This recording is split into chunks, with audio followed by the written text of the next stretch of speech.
Assalamualaikum warahmatullahi wabarakatuh. Halo teman-teman si Edu, apa kabar? Semoga teman-teman dalam keadaan sehat ya. Di video sebelumnya sudah dijelaskan mengenai macam-macam karya. Nah, sebelum masuk ke website jurnal, Miss Sinta ingin memberikan informasi bagaimana sih cara kita untuk mencari ide. Kadang kok ide muncul tapi kadang langsung hilang gitu. Nah, memang seperti itu ya. Ada yang menyebutkan bahwa ide itu kayak kilat gitu, cepet datangnya dan hilangnya tuh cepet gitu. Nah, lalu apa yang harus kita lakukan gitu? Oke. Jadi gini teman-teman, untuk mencari ide sendiri ada beberapa hal yang bisa kita lakukan. Yang pertama yaitu dengan membaca. Nah, membaca sendiri itu bisa dilakukan dengan membaca apapun. Baik membaca buku, membaca artikel jurnal, membaca berita, atau membaca situasi pun sudah termasuk membaca ya. Nah, jadi itu perlu banget untuk membiasakan diri dalam membaca agar teman-teman itu punya wawasan gitu, punya berbagai macam referensi terkait ide-ide untuk menulis. Karena ide itu bisa datang dari mana saja teman-teman. Mungkin setelah teman-teman membaca salah satu buku, terus ternyata di dalam buku itu menuliskan hal yang belum tuntas misalnya. Nah, lalu teman-teman ingin membahasnya lebih detail lagi. Nah, itu kan bisa menjadi salah satu ide gitu kan. Nah, itu bisa diangkat gitu. Atau misalnya teman-teman selesai membaca buku novel A misalnya. Nah, lalu teman-teman ingin meneliti novel buku A itu dalam segi misalnya segi psikologinya. Gimana sih? Atau dari etikanya bagaimana? Atau bisa jadi misalnya dalam pragmatiknya. Nah, itu sangat-sangat bisa ya. Nah, itu dianalisis gitu. Nah, jadi ide itu bisa datang dari mana saja.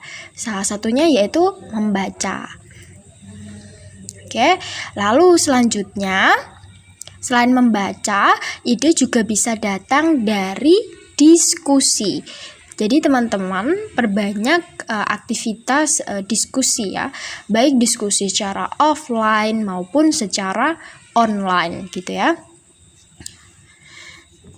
Nah, diskusi itu kan sharing antara beberapa orang gitu kan. Nah, dari situ akan memunculkan beberapa misalnya ada tanya jawabnya, kemudian ada beberapa keresahan dari beberapa orang. Nah, itu nanti teman-teman bisa mengangkat menjadi sebuah tulisan gitu kan.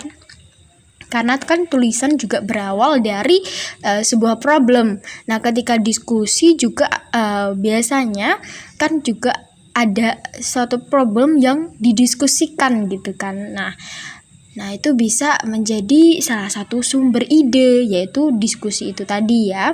Nah, diskusi sendiri bisa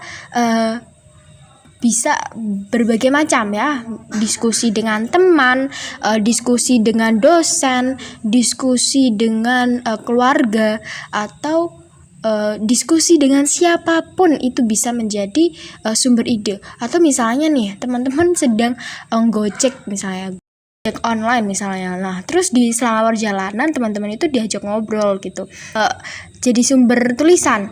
Nah, si Pak Ojeknya bilang terkait keresahan beliau ketika melakukan pekerjaannya. Nah, teman-teman lalu ingin mengangkat hal tersebut menjadi sebuah topik tulisan gitu, dengan misalnya mengamatinya dalam segi ekonominya, perekonomian ojek online misalnya, atau topik-topik lainnya. Nah, itu kan bisa datang dari mana saja kan, ide itu bisa datang dari mana saja. Atau misalnya yang tadi membaca situasi. Kan tadi membaca kan tidak hanya membaca buku, membaca artikel jurnal, membaca berita, tapi membaca juga termasuk dalam membaca situasi. Membaca situasi itu gimana sih? Membaca situasi itu seperti ini.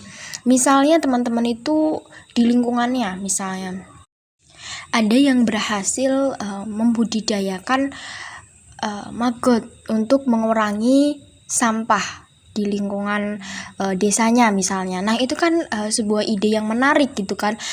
Padahal di banyak desa-desa itu sedang memikirkan bagaimana cara kita mengurangi sampah yang ada gitu. Itu kan masih menjadi problem kan, menjadi the big problem in the world gitu.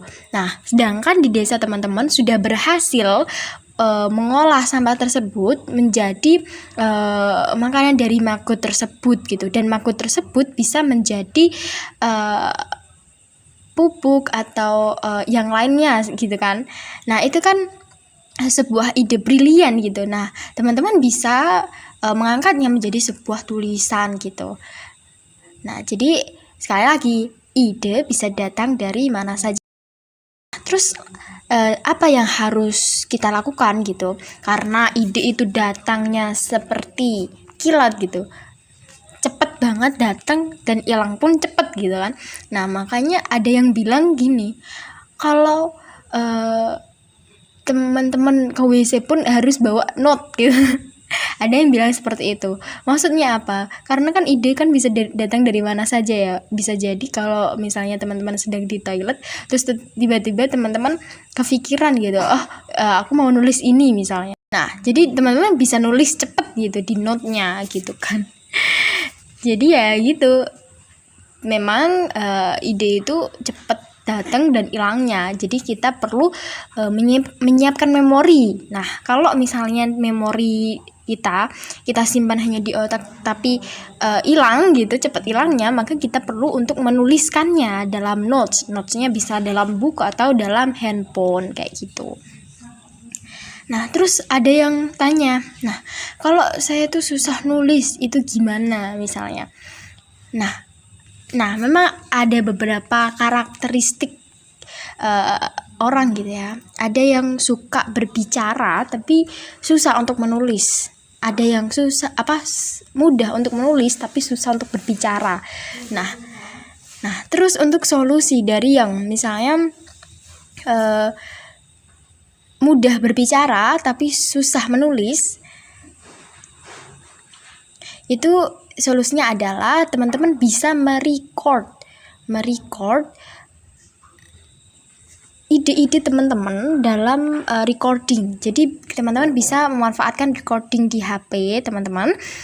Nah, terus sampaikan keluh kesahnya, hanya sampaikan saja senatural mungkin gitu. Nah, setelah itu teman-teman bisa mentranskripnya ke dalam tulisan. Mentranskrip ala kadarnya nggak apa-apa. Nah, setelah itu teman-teman klasifikasikan gitu idenya, disusun secara runtut gitu. Ini alurnya kemana gitu, nanti akan dapat gitu. Ini tuh maksudnya gini, alurnya tuh gini, nanti akan dapat gitu. Jadi solusi saya untuk yang mudah untuk berbicara tapi susah untuk nulis, untuk ngutarain ide, nah itu teman-teman bisa ngomong se-enjoy teman-teman dalam recording. Di recording itu natural aja, enjoy aja gitu. Lalu ditranskrip. Nah, dari transkrip itu disusunlah alur berpikirnya. Alurnya tuh mau gimana sih? Mau ngangkat apa, terus gimana gitu. Oke. Jadi di video ini sekian dulu, karena di video ini hanya membahas bagaimana sih cara kita mencari ide gitu. Jadi tadi ya, mencari ide bisa dari membacanya baik membaca buku, membaca koran, membaca artikel jurnal, membaca apapun ya, bahkan sampai membaca situasi gitu. Nah, terus ada juga diskusi. Diskusi pun bisa dengan siapapun gitu ya. Karena ide bisa datang dari siapa saja dan di mana saja. Nah, yang perlu kita siapkan adalah memori. Kalau kita tidak bisa mengingat ide itu dalam pikiran kita, maka kita membutuhkan notes. Nah, notesnya kita bisa menuliskannya dalam buku atau paper, atau menuliskan dalam HP. Notes di HP itu bisa gitu. Jadi tangkap ide kalian dan abadikan, lalu wujudkan ide tersebut gitu dalam bentuk tulisan gitu ya. Oke, see you in the next video. Wassalamualaikum warahmatullahi wabarakatuh.